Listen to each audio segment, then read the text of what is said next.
वीर Bahadur Singh Purvanchal university ने answer की जारी कर दिया है दोस्तों। आज हम लोग यूनिवर्सिटी के आंसर की के मुताबिक ही मिलान करेंगे। जो भी छात्र अपना पेपर देना चाहते हैं या दे चुके हैं वो अपना आंसर की मिला दें। आने वाले जो छात्र हैं जो पेपर देने वाले हैं वह जो भी वीडियो देखें यूनिवर्सिटी के आंसर की के ही मुताबिक देखें दोस्तों वीडियो। इस बार पिछली बार जो वीडियो आप देखे होंगे लिस्ट में आप देखेंगे तो यूनिवर्सिटी ने 75 नंबर का कराती थी। इस बार से यूनिवर्सिटी ने 100 नंबर का करा रही है। कुछ पेपर में आप देखेंगे तो यूनिवर्सिटी ने आपको 75 नंबर का ही देखने को मिलेंगे। चलिए स्क्रीन पे हम लोग चलकर देखते हैं पहला प्रश्न। टर्म कंडीशन देख लीजिए आप यहाँ पे देखिए 100 नंबर का जौनपुर यूनिवर्सिटी पहले 75 नंबर का आती थी अब 100 नंबर का। यहाँ पे 1.5 घंटे का समय देती थी अब 2 घंटे का दे रही है। को करिकुलम है दोस्तों, कोर्स कोड भी देख सकते हैं। यहाँ देखिए सेकेंड सेमेस्टर एग्जामिनेशन है, यूजी है। निर्देशांक टर्म कंडीशन देख लीजिए, सभी पेपर में वही टर्म कंडीशन देखने को मिलेंगे दोस्तों आपको।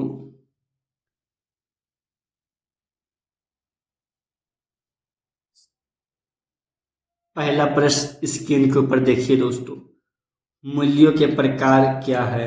Option number 1, option number 2, option number 3, option number 4। इनमें से कोई एक करेक्ट है। ऑप्शन नंबर आप कमेंट करिए और बताते रहिए। अगर उत्तर मालूम है तो कमेंट करते रहिए और बताते रहिए। दूसरी चीज़, जो छात्र हिंदी के छात्र है वो हिंदी में रीड करेंगे, इंग्लिश के छात्र इंग्लिश में रीड करेंगे। जो हिंदी में उत्तर होगा वो भी इंग्लिश में ही होगा। ऑप्शन नंबर इसका 2 करेक्ट है। व्यक्तिगत, सामाजिक, नैतिक। नेक्स्ट प्रश्न देखिए दोस्तों,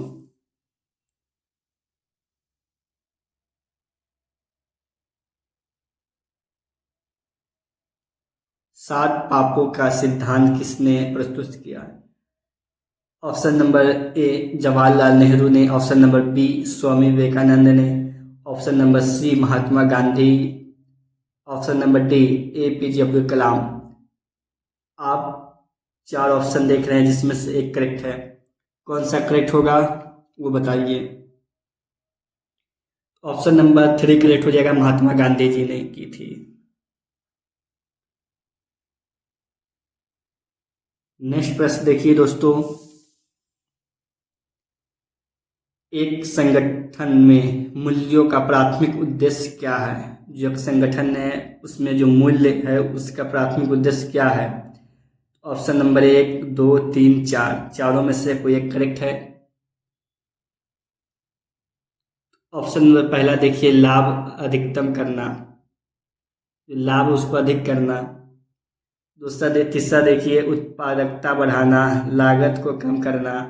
इसमें से कौन सा सही हो जाएगा।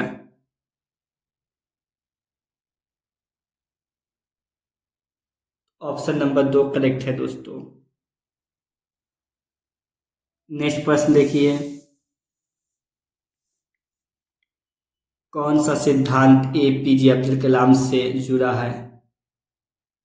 अब्दुल कलाम से कौन सा सिद्धांत जुड़ा हुआ है। ऑप्शन नंबर 1, 2, 3, 4, कोई एक करेक्ट है। इसमें से कौन सा करेक्ट हो जाएगा। दूरदर्शी नेतृत्व जुड़ा है दोस्तों, नेतृत्व। नेक्स्ट देखिए, मानव मूल्यों में चरित्र निर्माण का महत्व है। जो चरित्र निर्माण का महत्व है, option number A, option number B, option number C, option number D. कौन सा करेक्ट हो जाएगा दोस्तों। ABCD कौन सा करेक्ट हो जाएगा 5 का बताइए। ऑप्शन नंबर 3 करेक्ट हो जाएगा दोस्तों। नैतिक और जिम्मेदारियां व्यक्तियों का निर्माण।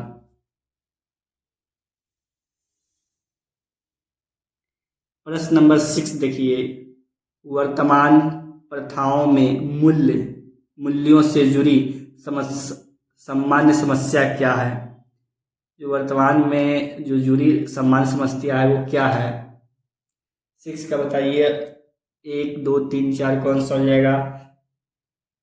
तो ऑप्शन नंबर 2 करेक्ट है, भ्रष्टाचार।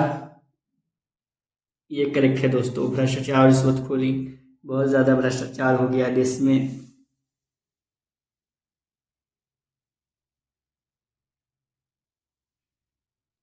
प्रश्न नंबर 7 देखिए दोस्तों, सोशल मीडिया में मूल्यों से जुड़ी एक महत्वपूर्ण चिंता क्या है?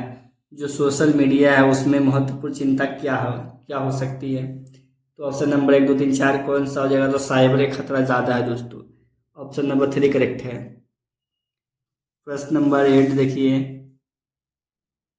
भारत में आईटी अधिनियम मुख्य रूप से किस चिंता को संबोधित करता है? ऑप्शन नंबर 1, 2, 3, 4 कौन सी समस्या को संबोधित करता अधिनियम आईटी एक्ट 8 का बताइए। तो ऑप्शन नंबर 2, साइबर सुरक्षा और डिजिटल गोपनीयता। प्रश्न नंबर 9 देखिए, एक सतत नीति का क्या उद्देश्य होता है? Option number A, option number B, option number C, option number D कौन सा करेक्ट हो जाएगा? 1, 2, 3, 4 में से कौन सा करेक्ट हो जाएगा दोस्तों? तो ऑप्शन नंबर 3 करेक्ट हो जाएगा। दीर्घकालीन, परिवर्तनीय और आर्थिक संतुलन। आधुनिक युग में किस ऑनलाइन प्रथा से नैतिक मूल्यों की चुनौती मिलती है? Option number 1, option number 2, option number 3, option number 4 10 का बताइए क्या हो जाएगा? डेटा गोपनीयता। ऑप्शन नंबर 2 करेक्ट है दोस्तों। नेक्स्ट प्रश्न देखिए, नैतिकता का मुख्य ध्यान किस पर होता है? जो नैतिकता उसका मुख्य ध्यान किस पर होता है?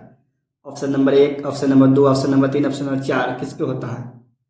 11 का बताइए दोस्तों। तो ऑप्शन नंबर 2, नैतिकता और उचित ये करेक्ट है आपका। नेक्स्ट देखिए दोस्तों,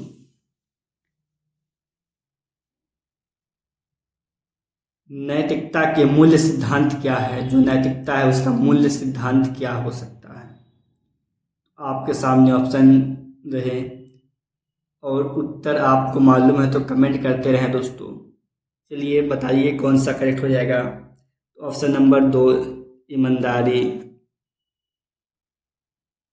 किस क्षेत्र में सार्वजनिक विश्वास के लिए नैतिकता का गहरा प्रभाव होता है? प्रश्न नंबर 13 का बताइए उत्तर दोस्तों। ऑप्शन नंबर ए, चिकित्सालय।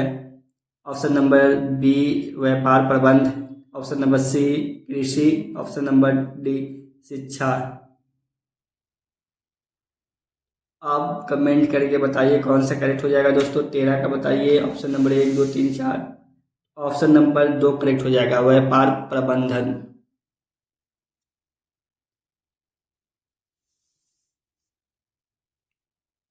कोई डाउट होगा तो कमेंट करके भी पूछ सकते हैं दोस्तों।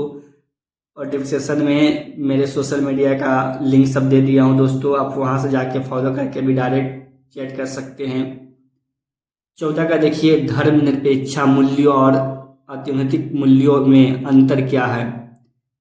आपके 4 ऑप्शन दिए गए हैं, इसका मैं डायरेक्ट उत्तर बता देता हूँ दोस्तों। 14 का डायरेक्ट उत्तर ऑप्शन नंबर पहला ठीक करेक्ट हो जाएगा। धर्मनिरपेक्ष मूल्य सार्वभौमिक होते हैं, आध्यात्मिकता मूल्य व्यक्तिगत और विश्वास आधारित होते हैं।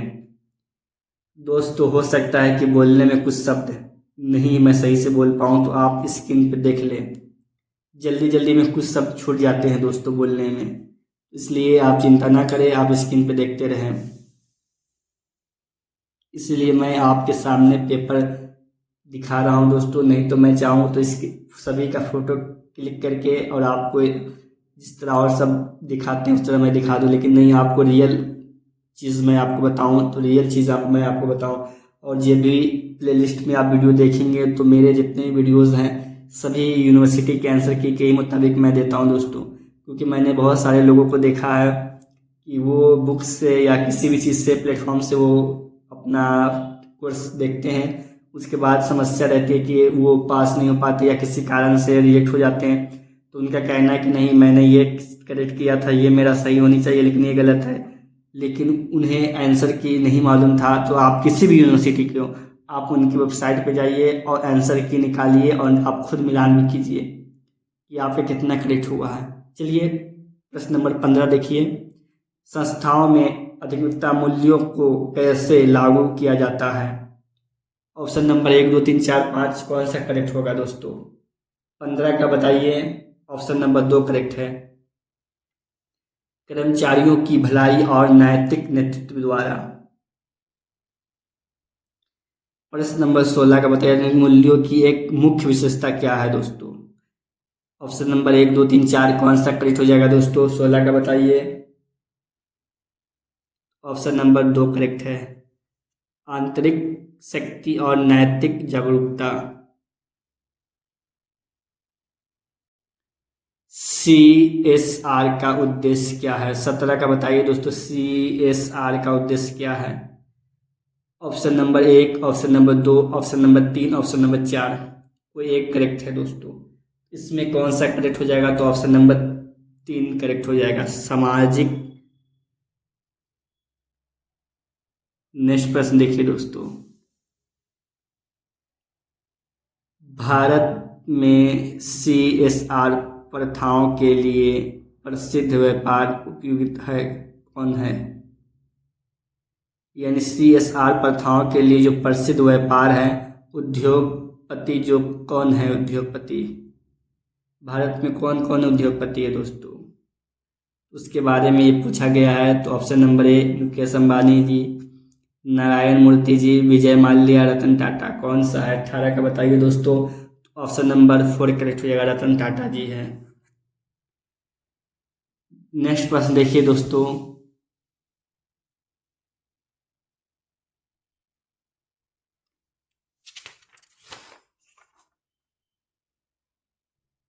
प्रश्न नंबर 22 देखिए, विपणन में कौन सी दुविधा अक्सर सामने आती है। तो ऑप्शन नंबर 1, 2, 3, 4 कौन सा करेक्ट हो जाएगा दोस्तों। ऑप्शन नंबर 1, 2, 3, 4 कौन सा करेक्ट हो जाएगा 22 का बताइए दोस्तों। ऑप्शन नंबर 1, धोखाधड़ी विज्ञापन बनाना उपयोग उपभोक्ता विश्वास। नेक्स्ट प्रश्न देखिए दोस्तों,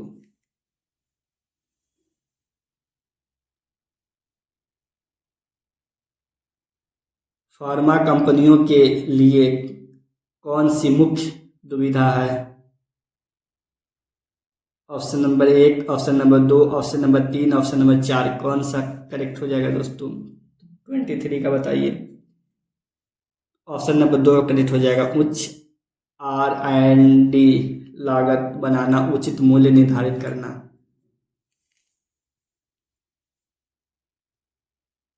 चौबीस का देखिए दोस्तों,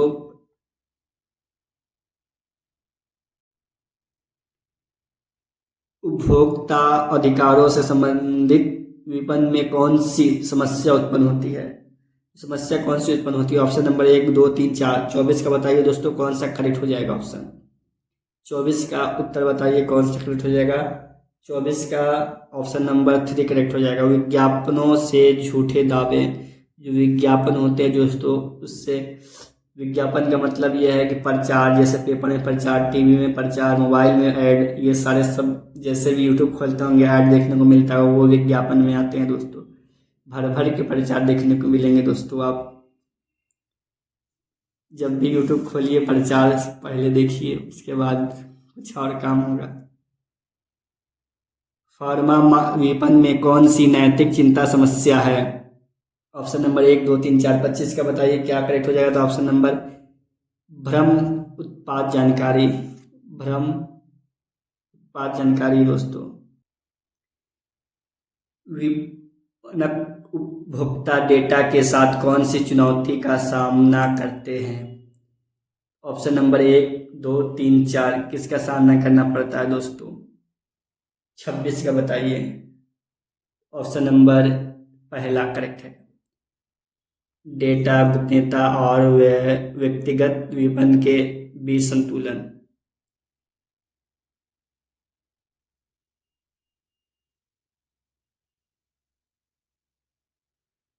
फार्मा संगठनों में नैतिकता का मुख्य विचार क्या है।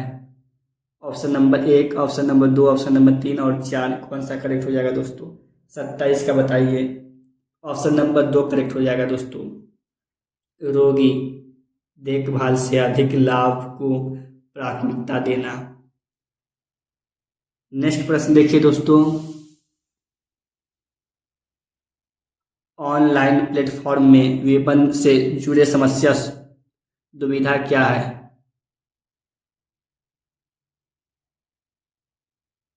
ऑप्शन नंबर 1, 2, 3, 4 कौन सा करेक्ट हो जाएगा दोस्तों? 28 का बताइए दोस्तों। ऑप्शन नंबर 4 करेक्ट हो जाएगा दोस्तों। प्रारंभिक मीडिया से संचालन करना। नेक्स्ट प्रश्न देखिए दोस्तों।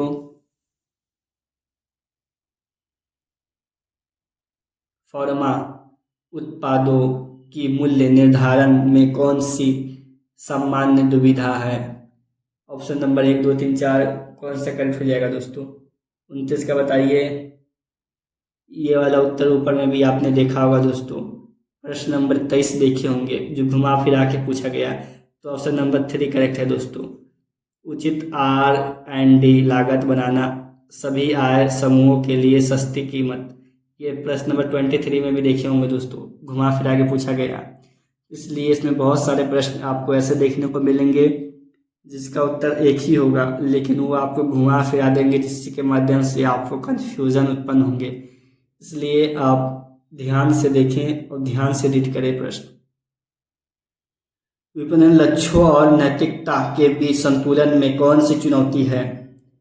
चुनौती की बात कर रहे हैं दोस्तों।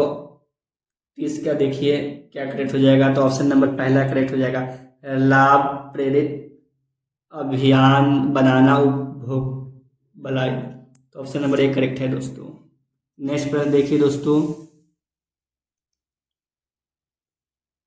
निजीकरण में सामान्य चिंता क्या है? निजीकरण सामान्य चिंता के बारे में पूछा गया क्या है दोस्तों? ऑप्शन नंबर 1, 2, 3, 4 कौन सा करेक्ट हो जाएगा? 31 का बताइए। ऑप्शन नंबर पहला करेक्ट है दोस्तों। बुनियादी ढांचे के विकास को सीमित करना। नेक्स्ट प्रश्न देखिए दोस्तों। साइबर सुरक्षा की दुविधाओं का मुख्य ध्यान क्या है? जो साइबर सुरक्षा की दुविधाओं का मुख्य ध्यान क्या है? तो ऑप्शन नंबर 1, 2, 3, 4 कौन सा हो जाएगा? 32 का बताइए दोस्तों कौन सा हो जाएगा? ऑप्शन नंबर पहला ही करेक्ट है। उपयोगकर्ता डेटा की सुरक्षा करते हुए सिस्टम की पहुंच बनाए रखना। प्रश्न नंबर 33 देखिए दोस्तों। जैविक खाद्य पदार्थ को बढ़ावा देने में कौन सी दुविधा है? जैविक खाद के बारे में पूछा गया है दोस्तों। इसका उत्तर क्या हो जाएगा? ऑप्शन नंबर 2 करेक्ट है दोस्तों। अभी तक लाइक नहीं किया है वीडियो को देख लाइक कर दीजिए दोस्तों। अगर पहली बार आए हैं तो चैनल को सब्सक्राइब कर दीजिए।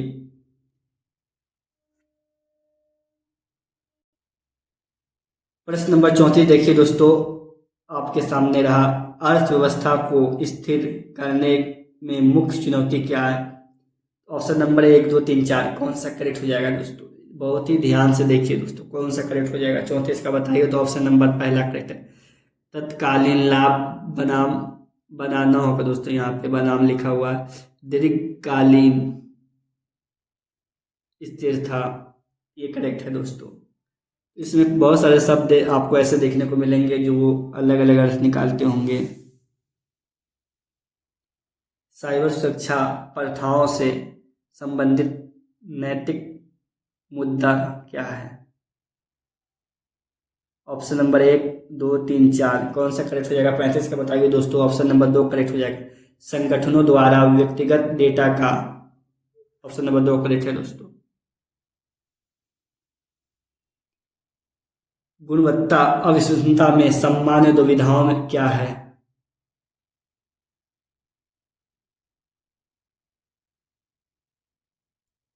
ऑप्शन नंबर पहला करेक्ट है दोस्तों। लागत कम करना बनाम गुणवत्ता मानकों को बनाए रखना। जैविक कृषि प्रथाओं में कौन सी दुविधा है? तो आपके सामने ऑप्शन है 1, 2, 3, 4 कौन सा करेक्ट हो जाएगा दोस्तों? 37 का बताइए। ऑप्शन नंबर पहला करेक्ट है। नेक्स्ट प्रश्न देखिए दोस्तों। गुणवत्ता मानकों के कार्यान्वयन में मुख्य चिंता क्या है? ऑप्शन नंबर 1, 2, 3, 4 कौन सा करेक्ट हो जाएगा दोस्तों? 38 का बताइए दोस्तों। 38 का बताइए। ऑप्शन नंबर 4 करेक्ट हो जाएगा। लागत बढ़ाए बिना अनुपालन सुनिश्चित करना। नेक्स्ट पर देखिए दोस्तों। 39 नंबर प्रश्न देखिए। बाजारों को स्थिर करने में नैतिक बहस क्या है? जो बाजार है इसको स्थिर करने के लिए जो बहस किया जाता है वो क्या है? ऑप्शन नंबर 1, 2, 3, 4 कौन सा करेक्ट हो जाएगा? 39 का बताइए दोस्तों। ऑप्शन नंबर पहला करेक्ट है, आर्थिक अनिश्चितता को सामाजिक सामान्य रूप से प्राथमिकता देना। नेक्स्ट प्रश्न देखिए दोस्तों, साइबर सुरक्षा नैतिकता में मुख्य चुनौती क्या है? ऑप्शन नंबर 1, 2, 3, 4 कौन सा करेक्ट हो जाएगा? 40 को बताइए दोस्तों। ऑप्शन नंबर पहला, निगरानी और गोपनीयता अधिकारों के बीच संतुलन, पहला करेक्ट है दोस्तों। नेक्स्ट देखिए, प्रश्न नंबर 41 देखिए दोस्तों, तंत्र में उत्पादों का मुख्य कार्य क्या है? ऑप्शन नंबर 1, 2, 3, 4 41 का बताइए क्या हो जाएगा दोस्तों? तो ऑप्शन नंबर 2 करेक्ट है, सूर्य के प्रकाश से ऊर्जा का उत्पादन करना। नेक्स्ट देखिए दोस्तों, निम्नलिखित में से कौन से जीव परिस्थितियों में तंत्र में विघटन मानक जाते हैं? ऑप्शन नंबर 1, 2, 3, 4 कौन सा करेक्ट हो जाएगा? 42 का बताइए दोस्तों। ऑप्शन नंबर 3 करेक्ट है, बैक्टीरिया और कवक। बैक्टीरिया और कवक ये करेक्ट है दोस्तों। नेक्स्ट प्रश्न देखिए, एक खाद्य श्रृंखला में शाकाहारी कौन से ट्रैफिक स्तर पर होते हैं? ऑप्शन नंबर 1, 2, 3, 4 कौन सा करेक्ट हो जाएगा? 43 का बताइए दोस्तों। ऑप्शन नंबर 2 करेक्ट हो जाएगा, दूसरा ट्रैफिक स्तर। नेक्स्ट देखिए दोस्तों,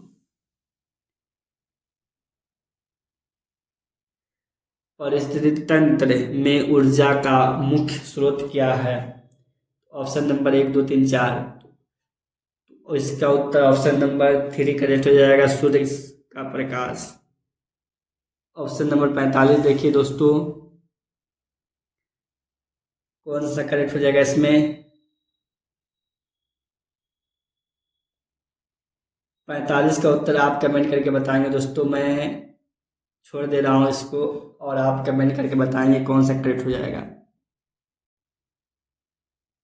प्रश्न नंबर 46 देखिए दोस्तों, प्रश्न नंबर पिरामिड क्या दर्शाता है? ये आपको प्रश्न नंबर 46 देता है हिंदी में, हिंदी के देखेंगे, इंग्लिश के छात्र इंग्लिश में देखेंगे। कौन सा करेक्ट हो जाएगा? 46 का बताइए दोस्तों, कौन सा करेक्ट हो जाएगा? ऑप्शन नंबर 2 करेक्ट हो जाएगा दोस्तों, जीवों के बीच ऊर्जा प्रवाह। अगर आवाज़ क्लियर नहीं आ रही है दोस्तों या कोई प्रश्न छूट जा रहा है तो आप कमेंट करके बता रहे हैं दोस्तों कि ये प्रश्न छूट गया या आप बताए नहीं दोस्तों, तो उसका उत्तर मैं पिन कर दूंगा। या कोई प्रश्न छूट गया होगा तो भी आप कमेंट करते रहेंगे दोस्तों। नेक्स्ट प्रश्न देखिए, निम्नलिखित में से कौन सा इन सीट संरक्षण का उदाहरण है? ऑप्शन नंबर 1, 2, 3, 4 47 का बताइए दोस्तों, क्या आंसर करेक्ट हो जाएगा? 47 का कौन सा करेक्ट हो जाएगा? ऑप्शन नंबर 2 करेक्ट हो जाएगा, वन्यजीव। ऑप्शन नंबर 2 करेक्ट है दोस्तों। नेक्स्ट प्रश्न देखिए, एक सीटू संरक्षण क्या है? एक सीटू जो संरक्षण है वो क्या है दोस्तों? ऑप्शन नंबर 1, 2, 3, 4 कौन सा हो जाएगा? 48 का बताइए दोस्तों। 48 का बताइए क्या हो जाएगा? ऑप्शन नंबर 3, प्रजातियों का उनके प्राकृतिक अवसरों के बाहर संरक्षण। नेक्स्ट देखिए दोस्तों, निम्नलिखित में से कौन सा प्रदूषण नियंत्रण में व्यक्तियों की भूमिका नहीं है? ऑप्शन नंबर आपके सामने है दोस्तों, इसका उत्तर करेक्ट होगा। चारों में से कोई एक करेक्ट है तो एक बताइए कौन सा। अगर आपको गलत भी आ रहा है तो भी कमेंट करके बताते रहिए दोस्तों और अपना गेस्ट करते रहिए कि ये होनी चाहिए, तभी आपको समझ में आएगा कि आपका गेस्ट कितना सही हो रहा है दोस्तों। 49 का बताइए कौन सा करेक्ट हो जाएगा? तो ऑप्शन नंबर 2 करेक्ट है, वनों की कटाई को बढ़ावा देना। नेक्स्ट प्रश्न देखिए, 49 का क्या हो जाएगा दोस्तों? वनों की कटाई को बढ़ावा देना। मानव जनसंख्या वृद्धि का पर्यावरण पर क्या प्रभाव पड़ता है? मानव जनसंख्या विधि वृद्धि का पर्यावरण पर क्या प्रभाव पड़ता है। जो जनसंख्या बढ़ रही है दोस्तों, उस पर क्या प्रभाव पड़ेगा पर्यावरण में। तो आपके सामने ऑप्शन 1 2 3 4 5 कौन से करेक्ट है दोस्तों। 50 का बताइए कौन सा करेक्ट है। ऑप्शन नंबर 2 करेक्ट है। यह संशोधन का अतिरिक्त उपयोग करता है। यह संसाधन है दोस्तों, संसाधनों का है दोस्तों, यह संसाधनों का है दोस्तों, अत्यधिक उपयोग करता है। आपने 50 प्रश्न हल हो चुका है दोस्तों, हम लोगों ने 50 प्रश्न हल कर दिया है। जो पेपर दे चुके हैं वो बताएंगे कि 50 में से उनका कितना करेक्ट है, या जो लोग का आने वाला पेपर है दोस्तों तो वो गेस्ट किए होंगे तो वो 50 में से बताएंगे कि उनका कितना गेस्ट सही है। आगे प्रश्न देखिए दोस्तों, सतत विकास क्या है। ऑप्शन नंबर 1 2 3 4 कौन सा करेक्ट हो जाएगा। 51 का बताइए दोस्तों। ऑप्शन नंबर पहला करेक्ट है दोस्तों, 51 का देखें तो पहला करेक्ट है। वह विकास जो वर्तमान में आवश्यकताओं को पूरा करता है बिना भविष्य पीढ़ियों की आवश्यकताओं के खतरे डाले। नेक्स्ट देखिए दोस्तों,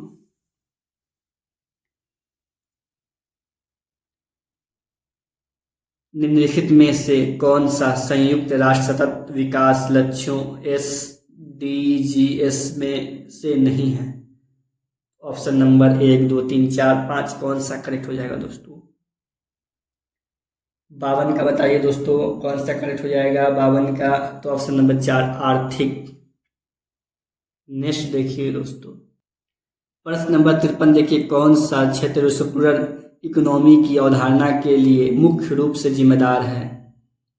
कौन सा है जो मुख्य रूप से जिम्मेदार है। ऑप्शन नंबर 1 निर्माण, ऑप्शन नंबर 2 कृषि और प्रबंध, ऊर्जा उत्पादन। कौन सा सही हो जाएगा दोस्तों। 53 का बताइए।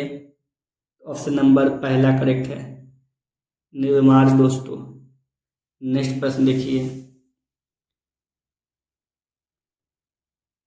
सर्कुलर इकोनॉमी का मुख्य उद्देश्य क्या है। मुख्य उद्देश्य क्या। ऑप्शन नंबर 1 2 3 4 कौन सा। 54 का बताइए कौन सा करेक्ट हो जाएगा दोस्तों। 54 का कौन सा करेक्ट हो जाएगा। ऑप्शन नंबर 2 करेक्ट है इसका।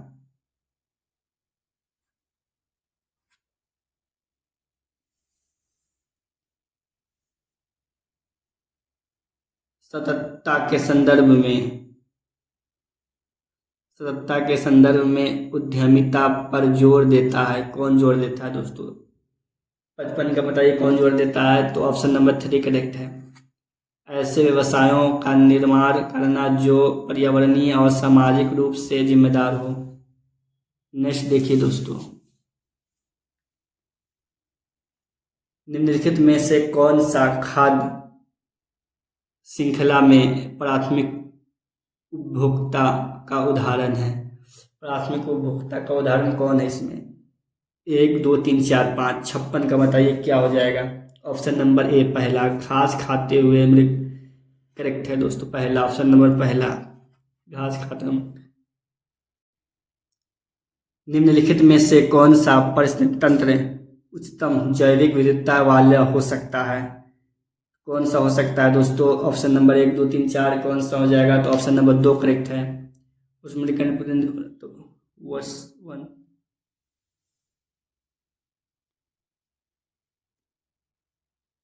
जैव विविधता संरक्षण का मुख्य उद्देश्य क्या है। ऑप्शन नंबर 1 2 3 4 5 पूरा ऑप्शन देख रहे हैं कि नहीं दोस्तों। पूरा ऑप्शन आपको दिखाई दे रहा है कि नहीं। आप कमेंट करते रहिए, आवाज़ सही आ रही है कि नहीं, या कुछ प्रश्न छूट रहा है या कुछ भी डाउट हो तो कमेंट करते रहिए दोस्तों, तभी समझ पाएंगे हम लोग कि कहाँ गलती हो रही है। 58 का देखिए दोस्तों, ऑप्शन नंबर 2 करेक्ट है। प्रजातियों की दोस्तों मैं एक चीज़ बता दूं आपको कि मैं जो वीडियो शूट कर रहा हूं तो हो सकता है कि जो मैं शूट कर रहा हूं तो आपको सही से दिख रहा है या नहीं, या फिर कुछ चीज़ें आपको लग रहा हो कि ये कमी है तो आप कमेंट करके बताएंगे, जो आने वाले समय में वीडियो को इम्प्रूव किया जा सके दोस्तों। आप लोग कमेंट नहीं करेंगे तो मुझे समझ में नहीं आएगा कि जो मैं बता रहा हूँ वो मैं सही बता रहा हूँ या गलत बता रहा हूँ, या कहीं छूट रहा है कोई प्रश्न या कुछ, या आप चाहते हैं कि हर एक प्रश्न को डिटेल से बताएं तो भी कमेंट करें दोस्तों। चलिए नेक्स्ट प्रश्न देखते हैं हम लोग। निम्नलिखित में से वनों की कटाई का पर्यावरण पर एक प्रत्यक्ष प्रभाव है। अगर आप लोग चाहते हैं कि तेज़ी से मैं बनाऊं तो भी कमेंट करें दोस्तों। मैं धीरे धीरे इसलिए बता रहा हूं एकदम क्लीन से कि आपको आसानी से समझ में आए और एक झटके में आप आंसर देख के ही बिना रीड किए ही आप आंसर बता दें। इस हिसाब से मैं टारगेट रखा हूं दोस्तों। 59 का बताइए कौन सा करेक्ट हो जाएगा। ऑप्शन नंबर 2 जैव विविधता का नुकसान। परिस्थिति पिरामिडों की अवधारणा का मुख्य क्या है। तो ऑप्शन नंबर 1 2 3 4 है दोस्तों। 60 का बताइए तुरंत कौन सा हो जाएगा। तो ऑप्शन नंबर 3 करेक्ट है। प्रत्येक ट्रॉफी स्तर पर ऊर्जा जैविक। नेक्स्ट पर देखिए दोस्तों, पर्यावरण कानूनों का मुख्य उद्देश्य क्या है। जो पर्यावरण कानून इसका मुख्य उद्देश्य क्या है। Option number 1 2 3 4। Option number 2 correct है दोस्तों। पर्यावरण और सार्वजनिक स्वास्थ्य की रक्षा करना। नेक्स्ट प्रश्न देखिए दोस्तों, निम्नलिखित में से कौन सा अंतर्राष्ट्रीय समझौता जलवायु परिवर्तन सामान का अनुकूलन पर केंद्रित है। तो ऑप्शन नंबर 1 2 3 4 5 कौन सा करेक्ट हो जाएगा दोस्तों। प्रश्न आपको पूरा दिख रहा है कि नहीं दोस्तों, पहले वो बताइए। 62 का बताइए दोस्तों कौन सा करेक्ट हो जाएगा। तो ऑप्शन नंबर 4 करेक्ट हो जाएगा दोस्तों, पेरिस समझौता दोस्तों। नेक्स्ट देखिए प्रश्न नंबर 63, भारत में राष्ट्रीय हरित न्यायाधिकरण एनजीटी की भूमिका क्या है। ऑप्शन नंबर 1 2 3 4 कौन सा करेक्ट हो जाएगा दोस्तों। 63 का बताइए। 63 का बताइए। ऑप्शन नंबर 2 करेक्ट है। पर्यावरण संरक्षण और संरक्षण से संबंधित विवादों का निपटारा करना। ऑप्शन नंबर 2 करेक्ट है। नेक्स्ट देखिए 64 का देखिए, क्योटो प्रोटोकॉल का मुख्य उद्देश्य क्या है। प्रोटोकॉल का मुख्य उद्देश्य क्या है दोस्तों। 1 2 3 4 कौन सा करेक्ट है। 64 का बताइए। Option number 2 green house gas का उत्सर्जन कम करना। नेक्स्ट देखिए, वायु गुणवत्ता सूचकांक AQI का मापता है, क्या मापता है। ऑप्शन नंबर बताइए क्या मापता है दोस्तों। 65 का बताइए। तो ऑप्शन नंबर ए करेक्ट है। किसी क्षेत्र में वायु प्रदूषण की मात्रा, तो ये नापता है किसी क्षेत्र में वायु प्रदूषण की मात्रा को नापता है। नेक्स्ट देखिए दोस्तों, निम्नलिखित में से कौन सा वायु गुणवत्ता सूचकांक AQI का घटक नहीं है। कौन सा घटक नहीं है दोस्तों इसमें। 1 2 3 4 5 में कौन सा घटक नहीं है। 1 2 3 4 कौन सा घटक नहीं है। 66 का देखिए। 66 का देखिए। 66 कौन सा नहीं है इसमें। ऑप्शन नंबर 4 का ऑक्सीजन स्तर नहीं है दोस्तों ये घटक। नेक्स्ट देखिए दोस्तों, भारत में पर्यावरण कानूनों की निगरानी और प्रवर्तन के लिए कौन सा संगठन मुख्य रूप से जिम्मेदार है। ऑप्शन नंबर 1 2 3 4 कौन सा करेक्ट हो जाएगा। ऑप्शन नंबर 2 करेक्ट है। केंद्रीय प्रदूषण नियंत्रण बोर्ड CPCB 2 करेक्ट है दोस्तों। प्रश्न नंबर 68 का देखिए, निम्नलिखित में से कौन सी संधि ओजोन परत को बचाने के लिए ओजोन को नष्ट करने वाले पदार्थ के उपयोग को समाप्त करने के लिए है। ऑप्शन नंबर 1 2 3 4 कौन सा चारों में से करेक्ट हो जाएगा दोस्तों, बताइए कौन सा करेक्ट है। ऑप्शन नंबर 3 करेक्ट है, मॉन्ट्रियल प्रोटोकॉल। नेक्स्ट देखिए दोस्तों, भारतीय पारंपरिक ज्ञान का पर्यावरण संरक्षण में क्या महत्व है। जो पारंपरिक ज्ञान है उसका क्या महत्व है भारतीय में दोस्तों। 69 का देखिए। ऑप्शन नंबर 3 करेक्ट है। यह ऐसे टिकाऊ अभ्यास प्रदान करता है जो प्रकृति के साथ संयुक्त है। नेक्स्ट देखिए दोस्तों,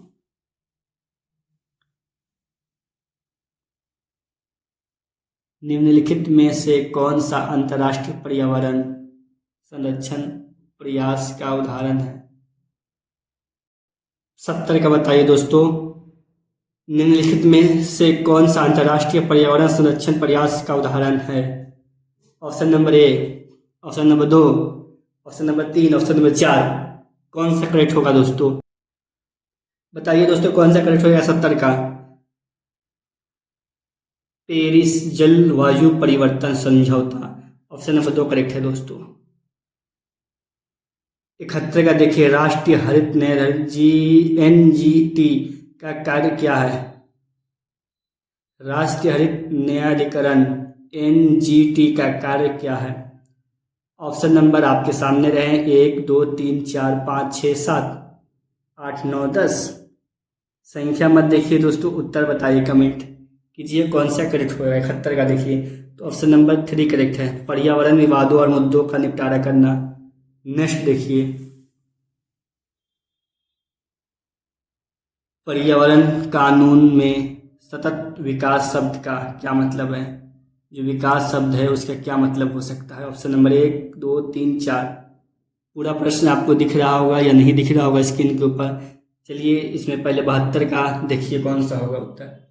ऑप्शन नंबर 2 है दोस्तों, तो पूरा देखने की जरूरत भी नहीं, उत्तर आपको ये देखिए, विकास जो वर्तमान की जरूरतों को पूरा करता है बिना भविष्य पीढ़ियों की जागरूकता को प्रभाव किया। ऑप्शन नंबर 2 करेक्ट है दोस्तों। नेक्स्ट देखिए,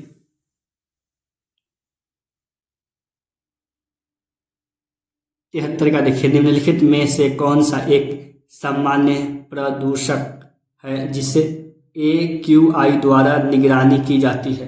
ऑप्शन नंबर 1 2 3 4 कौन सा करेक्ट हो जाएगा? CFCS, O3, CH4, CO2। 73 का बताइए कौन सा करेक्ट हो जाएगा? तो option number 2 ozone, O3 ozone. Bharat में 2002 के जैव विविधता अधिनियम का क्या महत्व है? इसका महत्व बताइए, क्या महत्व था? 74 का बताइए महत्व क्या था? ऑप्शन नंबर 2 ही करेक्ट हो जाएगा दोस्तों। यह जैव विविधता के संरक्षण और सतत उपयोग के लिए एक ढांचा प्रदान करता है। नेक्स्ट प्रश्न देखिए दोस्तों, ढांचा प्रदान करता है। नेक्स्ट, निम्नलिखित में से कौन सा भारत के एक पारंपरिक पर्यावरण अभ्यास है? कौन सा है दोस्तों पर्यावरण अभ्यास? अब 75 का बताइए कौन सा करेक्ट हो जाएगा? 75 का 2 ही करेक्ट हो जाएगा दोस्तों, पवित्र वनों। नेक्स्ट देखिए, 76 देखिए दोस्तों, पूरा प्रश्न आपको दिख रहा है स्क्रीन पर।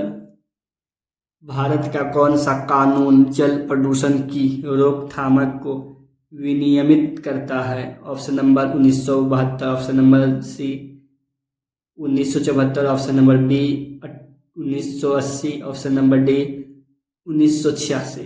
कौन सा करता है 76 में? 76 में कौन सा करता है? तो ऑप्शन नंबर 3 करेक्ट है, ऑप्शन नंबर 3 करेक्ट हो जाता है। 76 का 3 करेक्ट है। जल प्रदूषण की रोकथाम का नियंत्रण अधिनियम 1974। 77 का देखिए, रामसर संधि का क्या उद्देश्य है? Option number 1 2 3 4। 77 का बताइए कौन सा करेक्ट हो जाएगा? तो ऑप्शन नंबर 2 ही करेक्ट है दोस्तों। नेक्स्ट देखिए, क्योटो प्रोटोकॉल के तहत स्वच्छ विकास तंत्र है, कौन तंत्र है? सिर्फ तंत्र लिखा है। CDM का उद्देश्य क्या है? तंत्र CDM का उद्देश्य क्या है, ये लिखा है दोस्तों। उसके बाद उत्तर बताइए कौन सा करेक्ट हो जाएगा 70 का? ऑप्शन नंबर 2 करेक्ट है, विकसित देशों का सर्वजन कम करने में सहायता करना। विकसित देशों का उत्सर्जन कम करने में सहायक करता है दोस्तों। नेक्स्ट देखिए, ऑप्शन नंबर काफ़ी बड़े बड़े दिए हैं, ऑप्शन शायद पूरा आपके स्क्रीन पे नहीं दिख रहा हो। भारत की कौन सी परंपरा पर्यावरण के प्रति सम्मान और संसाधनों के टिकाऊ उपयोग पर जोर देती है? कौन सा वो है जिस पे जोर देती है? 79 का बताइए। ऑप्शन नंबर 2 है जैन धर्म, जैन धर्म।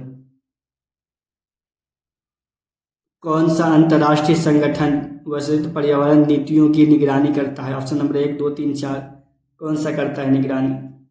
आपके सामने ऑप्शन देख रहे हैं दोस्तों, 80 का बताइए कौन सा करेक्ट हो जाएगा। ऑप्शन नंबर ए संयुक्त राष्ट्र पर्यावरण। नेक्स्ट देखिए, संयुक्त राष्ट्र पर्यावरण है दोस्तों। शायद आपको स्क्रीन के ऊपर पूरा प्रश्न नहीं दिख रहा हो दोस्तों। पर्यावरण गुणवत्ता और जैव आकलन क्या है? अगर आपको जो उत्तर दिख रहा है वही टिक कीजिए, पूरा रीड करने की जरूरत भी नहीं है दोस्तों। सिर्फ आप उत्तर देखिए, जो अब एग्जाम सेंटर में बैठेंगे सिर्फ आप देख के ही बता देंगे इसका उत्तर ये है। ऑप्शन नंबर 2 करेक्ट है। जैव संकेतक का उपयोग करके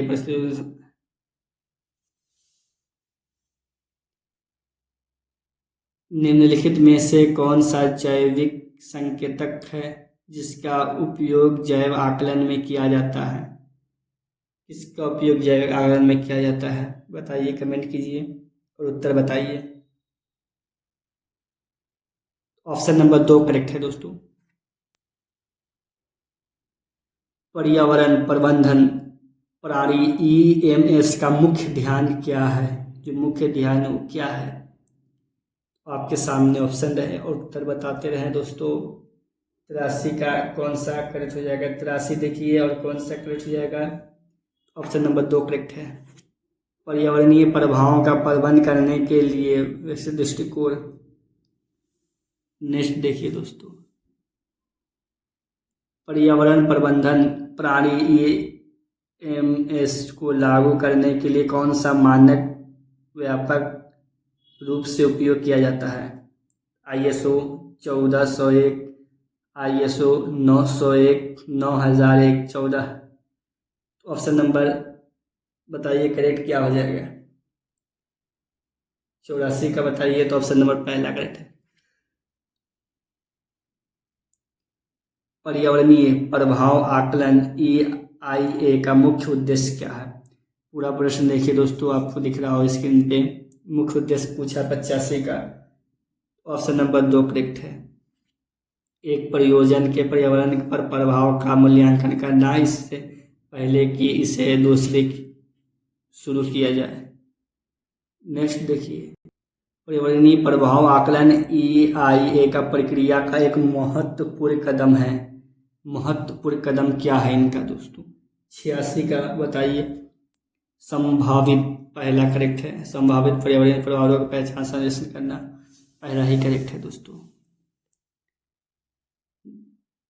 पर्यावरणीय प्रभाव आकलन EIA का आमतौर पर कौन करता है? उत्तर बताइए कौन करता है दोस्तों। 87 का देखिए, 87 का बताइए दोस्तों कौन करता है? 87 का बताइए उत्तर। ऑप्शन नंबर 2 करेक्ट है, परियोजना। नेक्स्ट देखिए दोस्तों, पर्यावरण ऑडिट का मुख्य उद्देश्य क्या है? पर्यावरण ऑडिट का मुख्य उद्देश्य क्या है? ऑप्शन नंबर 1, 2, 3, 4, चारों में देखिए कौन सा करेक्ट हो जाएगा। 88 का बताइए दोस्तों कौन सा करेक्ट। ऑप्शन नंबर 2, किसी संगठन की पर्यावरणीय कानूनों और नियमों के अनुपालन का मूल्यांकन करना। पर्यावरण ऑडिट में उपयोग किए जाने वाले एक सामान्य उपकरण क्या है? तो ऑप्शन नंबर 1, 2, 3, 4 कौन सा करेक्ट हो जाएगा? 79 का बताइए दोस्तों कौन सा करेक्ट। ऑप्शन नंबर 89 है दोस्तों। ऑप्शन नंबर 89 का बताइए कौन सा करेक्ट हो जाएगा? तो ऑप्शन नंबर 2, जीव चक्र मूल्यांकन। पर्यावरण गुणवत्ता के किस पहलू का जैव संकेतों का उपयोग करके मूल्यांकन किया जाता है? तो ऑप्शन नंबर 1, 2, 3, 4 कौन सा है? 90 का बताइए दोस्तों कौन सा। ऑप्शन नंबर 3 करेक्ट है। नेक्स्ट प्रश्न देखिए दोस्तों, पर्यावरण प्रबंधन प्रणाली EMS का एक घटक क्या है? घटक के बारे में पूछा है, वो क्या हो सकता है घटक? तो ऑप्शन नंबर 3 करेक्ट है दोस्तों। नेक्स्ट देखिए, पर्यावरणीय प्रभाव आकलन EIA के दौरान मूल्यांकन किए जाने वाले एक पर्यावरण कारक है। ऑप्शन नंबर आप देखिए स्क्रीन पे कौन सा करेक्ट हो जाएगा दोस्तों। 92 का बताइए, तो ऑप्शन नंबर 2 करेक्ट है, स्थानीय वायु गुणवत्ता। नेक्स्ट प्रश्न देखिए दोस्तों 93, पर्यावरण प्रबंधन प्रणाली EMS और पर्यावरण प्रभाव आकलन EIA के मुख्य अंतर क्या है? इसके अंतर बताइए क्या है मुख्य अंतर। ऑप्शन नंबर देखिए 1 2 3 4 कौन सा करेक्ट होगा? मुख्य अंतर बताइए, 93 का मुख्य अंतर बताइए। ऑप्शन नंबर पहला ही करेक्ट है दोस्तों, नियंत्रण प्रबंधन उपकरण। पूरा प्रश्न शायद आपको नहीं दिख रहा हो दोस्तों, पूरा प्रश्न देखने की ज़रूरत नहीं है, जिनका उत्तर है वो मैं सिर्फ दिखा दूँ आपको और सिर्फ उत्तर देख लीजिए आप। पर्यावरण हरित के बारे में कौन सा कथन सही है? 94 का बताइए कौन सा कथन सही है।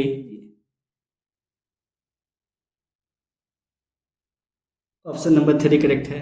इसका उपयोग पर्यावरण नियमों के अनुपालन सुनिश्चित करना। नेक्स्ट प्रश्न देखिए दोस्तों, पर्यावरण प्रभाव आकलन करने का एक सामान्य परिणाम क्या है?